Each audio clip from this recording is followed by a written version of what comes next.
पुण्यातून एक संतापजनक बातमी येते।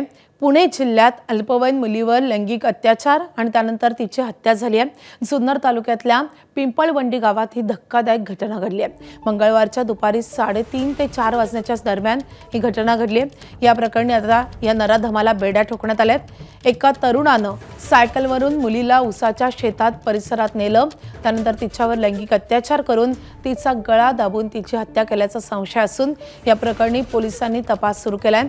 मुलगी बेपत्ता झाल्यानंतर कुटुंबियांनी पोलिसांकडे मिसिंगची तक्रार नोंदवली आहे आणि त्यानंतर तपासादरम्यान ही गंभीर घटना समोर आली आहे। या घटनेनं संपूर्ण पिंपळवंडी परिसरात संतापाचं वातावरण निर्माण झालंय।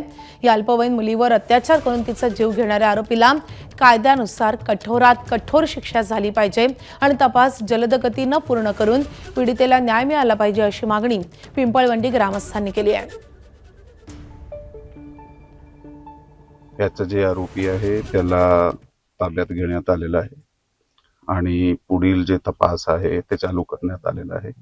सध्या आमची फॉरेन्सिक टीम जागेवर आहे आणि त्या जागेचा पंचनामा पाहणी हे चालू आहे आणि वैद्यकीय तपासणी जी आहे त्याची प्रोसेस सुद्धा चालू आहे।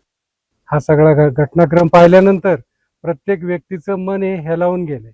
अगदी आपल्या घरातली एखादी चिमुरडी जावी अशा प्रकारची सगळ्यांची एक मानसिकता तयार झाली होती आणि त्याच्यातून एक अतिशय दुर्दैवी घटना आहे आणि जे कोणी ही घटना केली असेल त्या नराधमाला फाशीची शिक्षा व्हावी ही आमच्या पिंपळवंडीकरांची आवर्जून मागणी आहे। एबीपी माझा, उघडा डोळे बघा नीट।